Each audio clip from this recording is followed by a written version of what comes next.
Tapi yang lucu si Mas yang satu ini, Mas Wapres ini jadi rajin konten di YouTube. itu nariknya. Lah itu kan memang menurut saya ya, satu, dia membuktikan bahwa dia punya kualitas. Ya. Berarti selama ini enggak? Ya dia membuktikan kalau dia punya kualitas. Selama ini mungkin tidak terlihat. Jadi dia monolog tuh. Monolog. Atau dia Jadi begini. nggak ada yang nanya, ngomong sendiri gitu ya?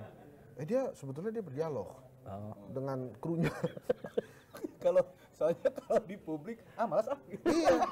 Atau bisa Sama saja ibu-ibu gitu. itu bentuk cara dia untuk membuat, dia mungkin punya keinginan untuk berdialog dengan Pak Prabowo. Cuma mungkin waktunya Pak Prabowo nggak ada. Jadi dia menyampaikan monolog dengan harapan Pak Prabowo nonton, kemudian ngajak ngomong. Apa Mas Gibran kira-kira solusi untuk apa bonus demografi itu? Dulu kan mungkin deh saya menduga doang nih. Dulu kan cari perhatiannya ada Lapor Mas Wapres. Itu maksud itu cari perhatian ya? Ya nggak tahu. Nggak tahu, ini kan Saya pikir Kompas merasa itu cari perhatian nggak ya? ini kan pribadi bukan. Mas Yogi. Nah sekarang Nggak maksud gue cari teman yang salah nih. Jago doang. Tapi memang nggak diajak ngobrol itu, ya nggak sih? Kan kita jarang sekali melihat Pak Prabowo bersama Mas Gibran ya. Itu dia. Waktu sarasian ekonomi nggak ada, seingat saya. Waktu kemarin town hall dan antara juga nggak ada kan, antara yang BUMN. Jadi memang Mas Wapres ini diberikan tempat sendiri gitu. Tapi menurut gue jabatan paling enak tuh jabatan Wapres, Bos. Maksudnya? Ya Wapres itu kan mewakili ya. Jadi kalau nggak ada instruksi dari presiden ya dia santai-santai di istananya oke lah itu. Tetap punya peluk-peluk tetot-tetot kan gitu. Loh, tapi ini gue nanya nih. Kalau yang nanya kita bukan itu. tapi boleh lah ini ya. Misalnya kan kalau dimakzulkan kan agak repot. Terus tiba-tiba Mas Gibrannya mengundurkan diri. Menurut Gus sama Randi, siapa yang paling kecewa bila Mas Gibran mengundurkan diri? Kalau menurut Mas Hensat siapa? Ya jangan, ini kan saya bertanya nih kira-kira. Lah ya saya tanya balik maksudnya. Ya pakai sebut dulu gitu jawab gitu. Jadi Yang paling kecewa. yang paling kecewa. Apa yang paling kecewa ya?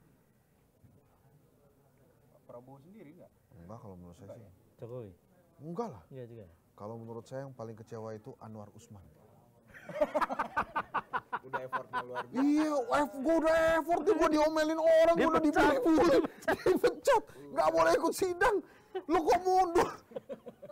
Dia kecewa banget. Iya lah, itu kan integritas dia loh sebagai hakim MK. Makanya itu yang paling yang menjaga Mas Gibran supaya nggak mundur tuh gue rasa Anwar Usman. Anwar Usman itu ya. Kalau kita suzonnya tadi Mas Gibran caper kalau dengan ada konten-konten. Tapi ada juga yang berpikir loh, ini Mas Gibran ini lagi kejar KPI-nya Wapres nih. Enggak, gue rasa emang gini lah, kalau dia mau monolog sesuai dengan kapasitas lah. Emang kapasitasnya? Nggak punya kapasitas. Kapasitasnya nggak nyampe untuk bicara bonus demografi. Gitu. Karena dia tidak Wapres terlalu, iya, tapi dia harusnya justru itu karena Wapres, dia harusnya lebih dalam bicara itu. Gak usah ngotot dong. Ngomongin Gibran ngotot. Oh enggak. Ini karena saya rasa sayang pada Wapres ya. Iya. Mas Yogi. Aduh, jadi menurut saya dia bicara yang sesuai dengan kapasitas dia sebagai Gen Z. apa? Misalnya begini, dia kan Gen Z. Dia juga pengusaha. Jadi dia bicaralah bagaimana misalnya ini saya tahu teman-teman rakyat Indonesia ini Gibran nih misalnya Gibran nih, saudara-saudara sekalian, ekonomi memang lagi susah, lagi sulit.